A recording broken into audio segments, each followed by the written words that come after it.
Hey guys, it's your host Dakota here on the channel, and coming at you with a very interesting why you should video, to say the very least here, of why you should read the Jurassic Park and Lost World books. If you're a fan of this channel and you click that link, you obviously are a fan of dinosaurs. So I should say you shouldn't have to look too far to get yourself a copy of it. Barnes & Noble has a really good collected edition of both of them. And then, of course, you can go to any surplus store, well, not surplus, any thrift store, or as well as any, secondhand store, and you can find yourself one of the older, smaller copies of the single books. So why you should read Jurassic Park the Lost World Jurassic Park? Well, one of which is completely different from the books.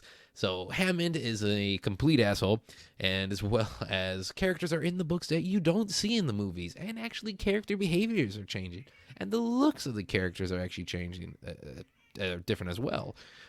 You may hear my cat Pedro in the back over there. But we also have in consideration there's dinosaurs that you don't see in the movies at all. Any of them, even including Jurassic World, that are in the books. Avian species, smaller species, things that have to do with the raptors, the breakouts. There is some things that stay the same, like the main road attack scene, the raptors, but there's a Grant using poison eggs to kill raptors scene that you don't get there.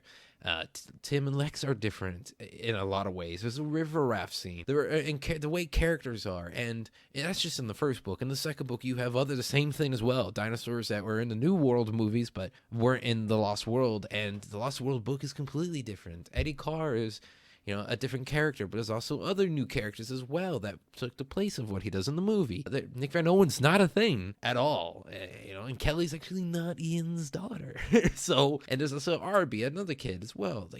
And it's very, very different with dinosaurs and human characters of who they are representative in the movies compared to the books. You also have action scenes like I was talking about as well too that are completely non-existent in the movies that are really incredibly well written too. And that's another thing. The book is incredibly well written. Both of them by Michael Crichton. Those books are just the pinnacle of what you should write as a science fiction / horror writer, which we'll get into that in a minute. But horror is a big part of it as well that he incorporates into it that you don't see. Nedry's death is a lot worse too. A lot worse.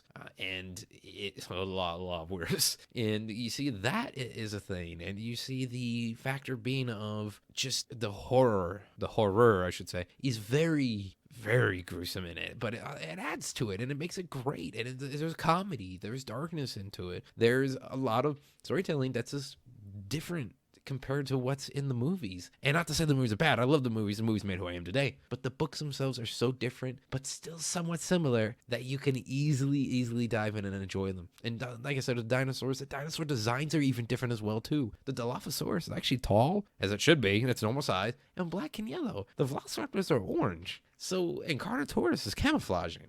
And the T-Rex is red. And there's also a juvenile T-Rex. And the endings are different. So overall, there's so much different here. And the books, they're overlooked these days, I think, by a lot of people in the genre, younger audience members especially, who watch the world movies don't know about the books. But if all of that right there doesn't get you hyped enough to read the books, I don't know what will. But like I said, check it out, folks. You should read those. This is very summed up because I'm trying not to spoil it all. But those books themselves are something to behold, and they are a part of literature history as well, because Michael Crichton wrote it as messages of don't mess around with science, don't fuck with it, and also kind of be cautionary when you're doing science, and should we not with bioengineering. And I should also make it clear, too, the book did come out before the movie. The book was a hit in the 90s before the movie. Take that into consideration, too. But, of course, as always, folks, if you like this video, kind of doing a quick little dive of why you should read the books, leave a like, subscribe to the channel for more paleo content, more nerd things, to say the least, as well as much more on the channel. And comment down below, what were some things that you guys did enjoy about the books? Whether a scene, characters, and if you haven't read the books, tell me why below too. We'd all like to be curious on why. And without further ado, folks, stay creative, everyone.